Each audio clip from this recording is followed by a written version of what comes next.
ಹಿರಿಯ ಸಾಹಿತಿ ಎಸ್.ಎಲ್. ಭೈರಪ್ಪನವರು ನಿಧನ ಹೊಂದಿದ್ದಾರೆ. ಇದು ನಾಡಿಗೆ ತುಂಬಲಾರದಂತ ನಷ್ಟ. ಎಸ್.ಎಲ್. ಭೈರಪ್ಪನವರು ಅನೇಕ ಕಾದಂಬರಿಗಳನ್ನು ಬರೆದಿದ್ದಾರೆ. ಅವರ ಕಾದಂಬರಿಗಳು ಇಡೀ ನಾಡು ದೇಶದ ಅನೇಕರ ಗಮನವನ್ನು ಸೆಳೆದಿದೆ. ಎಸ್.ಎಲ್. ಭೈರಪ್ಪನವ್ರಿಗೂ ನನಗೂ ಬಹಳ ಹಿಂದೆ ನಾನು ಅವರು ಸಮಾರಂಭದಲ್ಲಿ ಸೇರಿದ್ದುಂಟು. ಅದಾದ ಮೇಲೆ ಮೈಸೂರಿನಲ್ಲಿ ಭೇಟಿ ಮಾಡಿ, ನಾನು ಆವಾಗ ಚುನಾವಣೆಗೆ ನಿಂತಿದ್ದೆ. ಪದವೀಧರ ಕ್ಷೇತ್ರದಿಂದ, ಶಿಕ್ಷಕರ ಕ್ಷೇತ್ರದಿಂದ ನಾನು ಅವ್ರ ಮನೆಗೆ ಹೋಗಿ, ನೀವು ಒಂದು ವೋಟ್ ಕೊಡಬೇಕು ಮತ್ತು ನಿಮಗೆ ಯಾರಿದ್ದಾರೆ ಅವರಿಗೆ ಹೇಳಬೇಕು. ಬಹಳ ಎಂಥ ಗೌರವವಾಗಿ ಮಾತನಾಡಿದ್ರು ಅಂತ ಹೇಳಿದ್ರೆ, ವಟಾಳ್ ನಾಗರಾಜ್ ಚುನಾವಣೆ ನಿಂತಿದ್ದೀರಿ ಗೊತ್ತು, ನಾನು ನಿಮಗೆ ಬೆಂಬಲಿಸ್ತೀನಿ. ಅದೇ ಲೈನ್ ಪಾಪ, ಬಹಳ ಗಂಭೀರವಾಗಿ.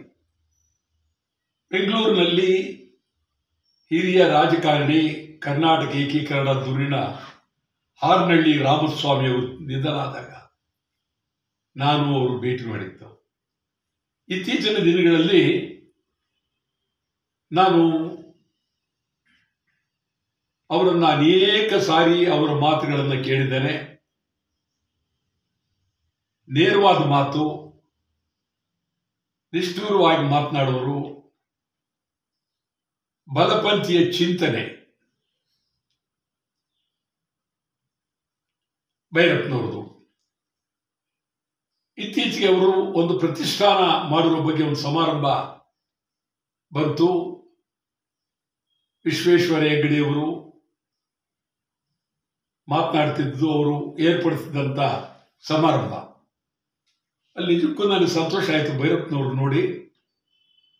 ಆ ಒಂದು ಪ್ರತಿಷ್ಠಾನ ಮೂಲಕ ಅವರು ಹುಟ್ಟಿದ ಊರಿಗೆ ಕುಡಿಯುವ ನೀರಿನ ವ್ಯವಸ್ಥೆ ಮಾಡೋದಕ್ಕೆ ನನ್ನ ಪ್ರತಿಷ್ಠಾನದಿಂದ ಸಹಾಯ ಮಾಡಬೇಕು ಅಂತ ಹೇಳಿ ನಿರ್ಧಾರ ಮಾಡಿದ್ದೀನಿ ಅಂತ ಹೇಳಿದರು.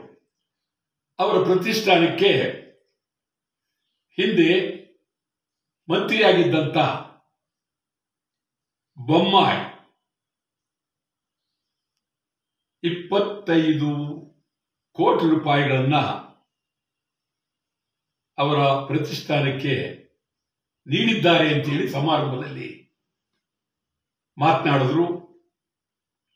ಎಸ್.ಎಲ್. ಭೈರಪ್ಪನವರ ಪ್ರತಿ ಕಾದಂಬರಿಗಳು ಅದರದೇ ಆದಂಥ ಶಕ್ತಿ, ದಾಟಿ, ಆಳವಾಗಿ ಅವರ ಕಾದಂಬರಿಗಳು ಆಳವಾಗಿ ಅಭ್ಯಾಸ. ನಾನು ವಂಶವೃಕ್ಷವನ್ನು ಓದ್ದೆ, ಪರ್ವನು ಓದ್ದೆ. ಬಹಳ ಗಂಭೀರವಾಗಿ ಆಳದಿಂದ, ಬೀಜದಿಂದ, ಮೊಳಕೆಯಿಂದ ಒಂದೇ ಸಮನೆ ಅವರು ಎಲ್ಲೂ ಎಡೆಬಿಡದೆ, ಯಾವ ಕಡೆಯೂ ಓದುಗರು ಗಮನ ಕೊಡದೆ ಮುಂದೇನು ಅನ್ನೋ ರೀತಿಯಲ್ಲಿ ಕಾದಂಬರಿ. ಇದಕ್ಕೂ ಬಹಳ ಅದ್ಭುತವಾದಂಥ ವ್ಯಕ್ತಿ ಎಸ್.ಎಲ್. ಭೈರಪ್ಪ. ಎಸ್.ಎಲ್. ಭೈರಪ್ಪನವರ ನಿಧನ ನಿಜಕ್ಕೂ ನನಗೆ ನೋವಾಗುತ್ತೆ. ಇತ್ತೀಚೆಗೆ ನಾನು ನೋಡಿದ್ದೆ, ಬಹಳ ಚೆನ್ನಾಗಿದ್ದಾರೆ. 95 ವರ್ಷ, 94 ವರ್ಷ ಆಗಿದೆ. ಅವರು ಚೆನ್ನಾಗಿದ್ದಾರೆ, ಚೆನ್ನಾಗಿರಲಿ, ನಡೆದಾಡಲಿ, ಚೆನ್ನಾಗಿರಲಿ ಅಂತ ನಾನು ಅಂದ್ಕೊಂಡಿದ್ದೆ. ಇವತ್ತು ತಕ್ಷಣ ನನಗೆ ಮೈಸೂರಿನಿಂದ ಫೋನ್ ಕೇಳಿದೆ. ಅವರು ನಮ್ಮ ಸ್ನೇಹಿತರು ದೂರವಾಣಿ ಮೂಲಕ ತಿಳಿಸಿದ್ರು ನನಗೆ, ಈ ರೀತಿ ಆಯಿತು ಅಂತ. ಬಹಳ ನೋವಾಯಿತು. ಏನು ಅಗಾಧವಾದಂಥ ಏನೇ ಇರಲಿ, ಅವರು ಬಲಪಂಥಿಯಾಗಿರಲಿ, ಏನೇ ಮಾತಾಡಲಿ, ಏನೇ ವಿಚಾರ ಇರಲಿ, ಆದರೆ ಒಂದು ಕಾದಂಬರಿಗಳಲ್ಲಿ ಒಂದು ಹೊಸ ಚೈತನ್ಯವನ್ನೇ ತುಂಬಿದ್ದಾರೆ. ಸಂತೋಷ ಅವರ ಕಾದಂಬರಿಗಳನ್ನು ಓದೋದಕ್ಕೆ ನಮಗೆ ಕಾದಂಬರಿಗಳನ್ನು ಓದುವಾಗ ನಮ್ಮ ದಿಕ್ಕು ಎಲ್ಲೂ ಹೋಗೋದಿಲ್ಲ. ಕಾದಂಬರಿಯ ಪುಟದ ಮೇಲೆ, ಅವರ ಅಕ್ಷರದ ಮೇಲೆ, ಅವರ ಚಿಂತನೆಯ ಮೇಲೆ ನಮಗೆ ಗಮನವನ್ನು ಹರಿಸ್ತಾರೆ. ಎಸ್ ಎಲ್ ಭೈರಪ್ಪ ಬಹಳ ಹಿಂದಿನಿಂದಲೂ ನನಗೆ ಗೊತ್ತು. ಆದರೆ 2, 3, 4 ಸಾರಿ ನಾವು ಭೇಟಿ ಮಾಡಿರ್ತಕ್ಕಂಥದ್ದು. ಈ 5-6 ವರ್ಷದ ಹಿಂದೆ ಮನೆಗೆ ಹೋಗಿ ನಾನು ಮೊದಲು ಫೋನ್ನಲ್ಲಿ ಕೇಳಿದೆ, ಬನ್ನಿ ಅಂತ ಅಂದರು. ಯಾಕೆ ಬರ್ತೀನಿ ಅಂದರು. ಏನು ಬರಲೇಬೇಕಾಗಿಲ್ಲ, ನಾನು ಓಟ್ ಕೊಡ್ತೀನಿ ಅಂತ. ಈ ಥರ ಅಂದರೆ ಬಹಳ ಗಾಂಭೀರ್ಯದಿಂದ ಇದ್ದಂಥ ವ್ಯಕ್ತಿ. ಅವರಿಗೆ ಇಷ್ಟು ಬೇಗ ಸ್ವಲ್ಪ ಅವರು ಉಜ್ವಲಾಗೇ ಇದ್ದರು. 94 ಆದರೂ ಆರೋಗ್ಯವಾಗಿ ಕಾಣ್ತಾ ಇದ್ರು. ಆದರೆ ಅವರ ನಿಧನವನ್ನು ಕೇಳಿ ನನಗೆ ನಿಜಕ್ಕೂ ಬಹಳ ದುಃಖ ಆಗಿದೆ. ಅವರ ಕಾದಂಬರಿಗಳಲ್ಲಿ ನಾನಂತೂ 2 ಕಾದಂಬರಿಯನ್ನು ಆಗಲೇ ತಮ್ಗೆ ಹೇಳ್ದಂಗೆ ಓದಿದ್ದೇನೆ. ಬಹಳ ಅದ್ಭುತವಾಗಿ ಅವರು ಎಳೆಯಾಗಿ ತೆಗೆದುಕೊಂಡು ಹೋಗ್ತಾರೆ.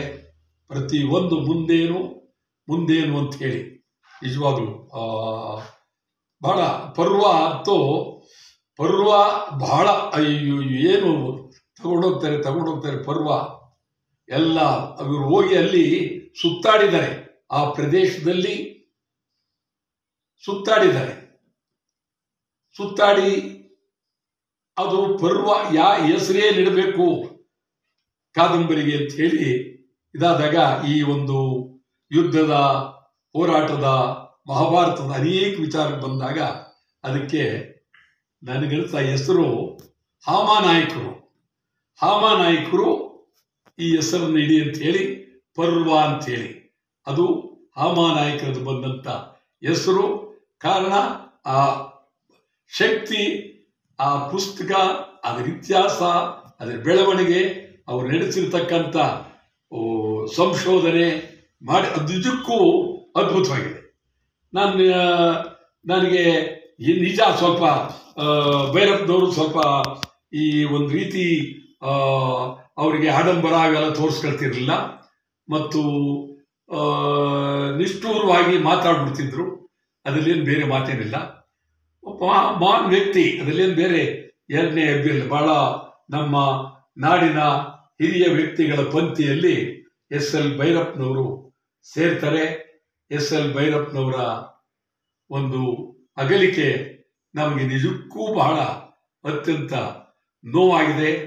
ಎಸ್ ಎಲ್ ಭೈರಪ್ಪನವರ ಆತ್ಮಕ್ಕೆ ಭಗವಂತ ಶಾಂತಿ ಕೊಡ್ಲಿ ಅಂತೇಳಿ ನಾನು ಅತ್ಯಂತ ಗೌರವವಾಗಿ ನನ್ನ ಪ್ರಣಾಮಗಳನ್ನು ಅರ್ಪಿಸ್ತೇನೆ. ನ್ಯೂಸ್ ಫಸ್ಟ್, ನಿರ್ಭೀತಿಯಿಂದ ನಿಮ್ಮ ಪರವಾಗಿ.